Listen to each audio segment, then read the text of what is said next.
வணக்கம். இந்த கண்காட்சி என்னோடய தந்தையார் ஓவியர் மணியம் இல்லஸ்ட்ரேட்டர் அவருடைய நூற்றாண்டு இது. இந்த நூற்றாண்டில் அவருடைய படைப்புகளெல்லாம் சேர்த்து வைக்கணும் அப்படின்ற ஒரு ட்ரீம் இப்போ ஒரு 10 வருஷமாக மனசில் இருந்தாலும், அதுக்கு முன்னாடியே அவருடைய படைப்புகளை நான் இந்த ஃபீல்டுக்கு வரும்போதே ஆஸ் இல்லஸ்ட்ரேட்டர் அவருடைய மகன் மாசே என்கின்ற மணியம் செல்வன். ஸோ அந்த மாசே அந்த படம் இப்போ ஃபீல்டுக்கு வந்தபோது இருந்து அப்பாவோட படைப்புகள் தான் எனக்கு வழிகாட்டி. ஏன்னா இன்றைக்கி நான் ஒரு ஓவியனாக இருக்கேன்னா என்னுடைய தந்தையர்னால் தான் நான் ஓவியனாக ஆனேன்.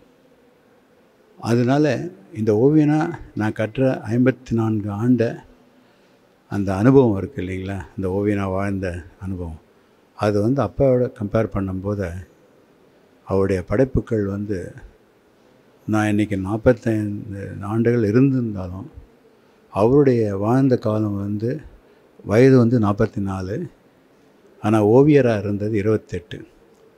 அவருடைய 28 ஆண்டுகள் படைப்பை நான் 45 ஆண்டுகளாக பண்ணாலும் இன்றைக்கி நான் ஒரு ஓவியனாக அதை பார்க்கும்போது அது கிட்ட தான் நெருங்கிட்டு இருக்கேன்னு தான் சொல்லணும்.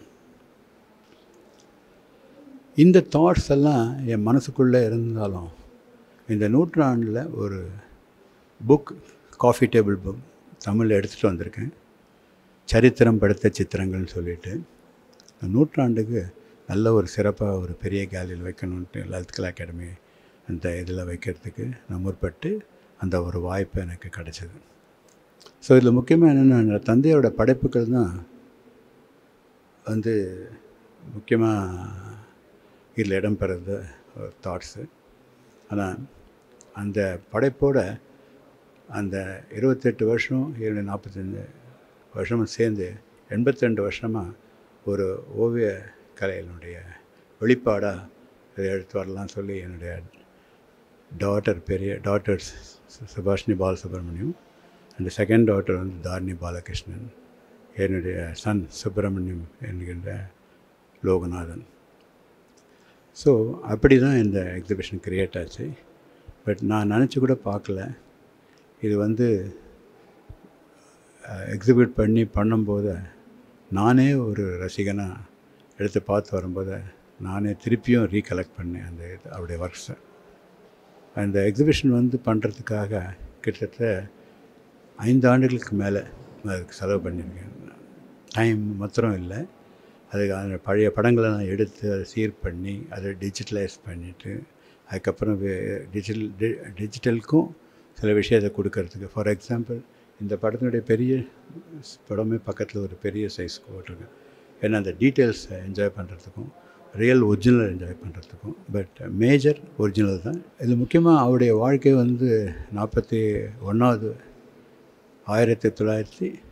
1941 பிகின் ஆகி 1968 அவருடைய லைஃப் முடிஞ்சது. 41 49 ஒரு வார்ம் அப் பீரியடுன்ற அது ஒரு ட்ராயிங்கை பற்றின விஷயமோ இல்லஸ்ட்ரேஷன் பற்றின ஒரு எப்படி பண்ணணுன்ற ஒரு தன்மையும் அதில் என்னென்ன மாதிரிலாம் ஹேண்டில் பண்ண முடியுன்ற ஒரு தனியாக சேர்த்து ஒரு வார்ம் அப் பீரியடாக நான் அதை எடுத்துகிட்டு வந்திருக்கேன்.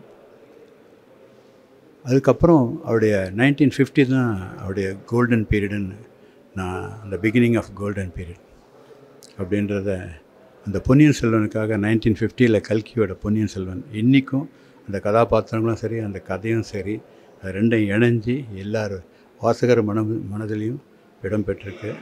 அது ஒவ்வொரு ஃபார்ம்லேயும் ஸ்டேஜ்லேயும் வந்தது, மூவியாக வந்திருக்கு. இப்படி வந்தாலும் அதனுடைய ஒரு இம்பேக்டை ரொம்ப ரசிகர்கள் இன்னும் அது அவங்க மனசில் அந்த கதையும் சரி அந்த ஓவியமும் சரி அதை அப்படியே பதிய வச்சுட்டு ஜென்ரேஷன் பை ஜென்ரேஷனுக்கு அது வந்துட்டுருக்கு. அதுதான் ஆச்சரியமாக இருக்குது. ஏன்னா அந்த காலத்தில் படித்தாங்க, ஏன்னா அதோட போச்சுன்றது இல்லாமல் இப்போது இந்த காலத்துலேயும் அது பார்க்க முடியுது, அனுபவிக்க முடியுது. இன்னும் உயிர் பெற்று இருக்குது, அதாவது உயிர்ப்போடு இருக்குன்னு சொல்லுவேன் தெரியுங்களா. லைஃப் ட்ராயிங்காக இல்லை, அந்த லைஃபே அது ஒரு பார்க்கும்போது உயிர்ப்பான ஒரு ஓவியத்தை பார்க்குற ஒரு தன்மை இருக்குன்றத அதை ஃபீல் பண்ணி நான் சொல்லலை, பப்ளிக் வந்து பார்க்கும்போது அதனுடைய இம்பேக்ட் சொல்லும்போது எனக்கு ரொம்ப ஆச்சரியமாக இருக்குது. அதுக்கப்புறம் பல ஒர்க்கு அவருக்கு அடுத்து இந்த பொன்னியின் செல்வனுக்கு அப்புறம் அவர் கிடச்ச ஒரு இது பல வேலைகள் பண்ணியிருந்தாலும் அவர் நாட் ஓன்லி இல்லஸ்ட்ரேட்டர், அவர் குட் டிசைனர், குட் பிளானிங், அந்த இது கேலிகிராஃபியில் எல்லாமே அவருடைய டேலண்ட், அது எல்லாத்தையுமே அவர் அதை வெளிப்படுத்தியிருக்காரு. அந்த வெளிப்படுத்தும் போது அதுக்கப்புறம் ஒரு சான்ஸ் அவருக்கு ஆஸ் எ இல்லஸ்ட்ரேட்டராக இருந்தாலும் ஒரு ஆர்ட் டைரக்டர் ஒரு ஆப்பர்ச்சுனிட்டி கிடச்சிது. அது ஒரு பெரிய ஒரு சேஞ்ச் அவருக்கு. ஏன்னா 2 டைமென்ஷனல் மாத்திரம் அதை பண்ணுற ஒரு ஒர்க்கை வந்து 3 டைமென்ஷனில் கொடுக்கும்போது அதுக்கு பண்ணுற ஒரு எக்ஸ்பீரியன்ஸ் ரொம்பவே என்ஜாய் பண்ணார். அதுக்கு ரொம்பவே மேக்ஸிமம் அந்த எஃபர்ட் எடுத்து, அதாவது காஸ்டியூம் டிசைன்,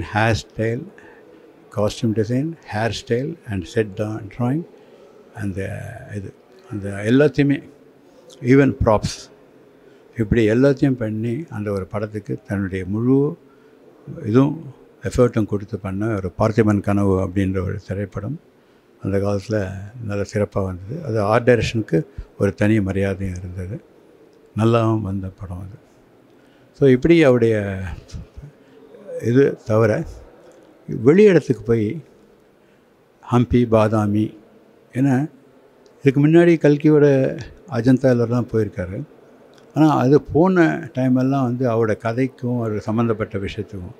ஆனால் கல்கிக்கு அப்புறம் அந்த கல்கிக்காகவே பத்திரிக்காகவே ஹம்பி, பாதாமி எல்லாம் போனது வந்து அது ஒரு தனி இது.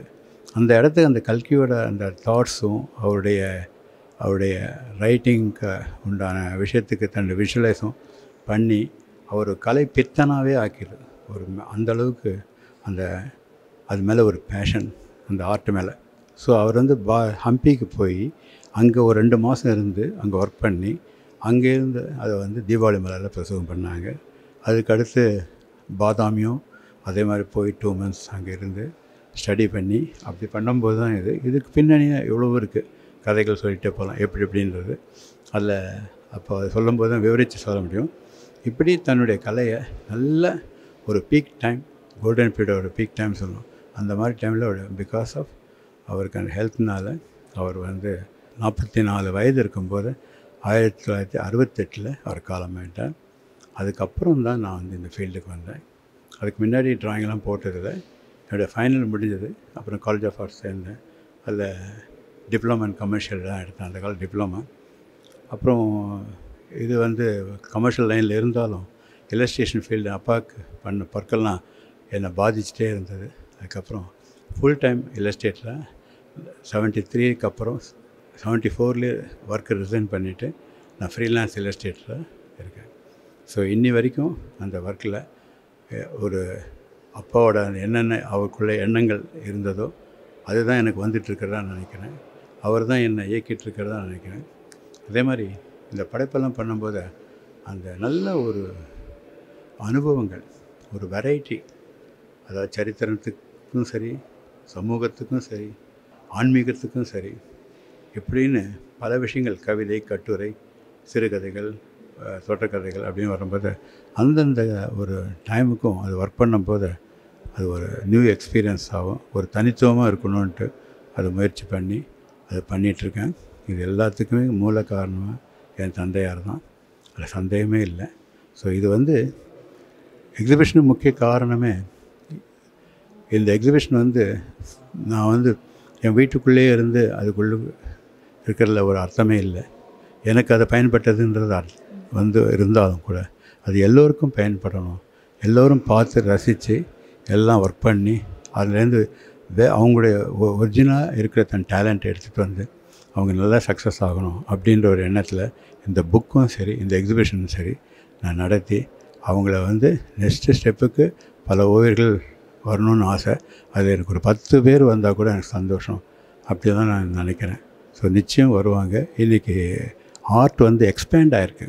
முன்னெல்லாம் ஒரு கதைப்படத்துக்கு ஒரு படம் தான் இல்லஸ்ட்ரேஷனுக்கு மாத்திரமும் கதைப்படம் போன்ற மாத்திரம் இல்லாமல் இன்றைக்கி எக்ஸ்பேண்ட், அதை விஷுவல் கம்யூனிகேஷன் வந்தப்புறம் அது ரொம்ப எக்ஸ்பேண்ட் ஆகி இன்றைக்கி நல்ல வளர்ச்சி அடைந்து எல்லாருக்கும் நல்ல ஒரு வாய்ப்பும் நல்ல ஒரு சவாலையும் கொடுத்து சிறப்பாக பண்ணக்கூடிய வாய்ப்பும் இந்த காலம் நம்ம கொடுத்துருக்கு.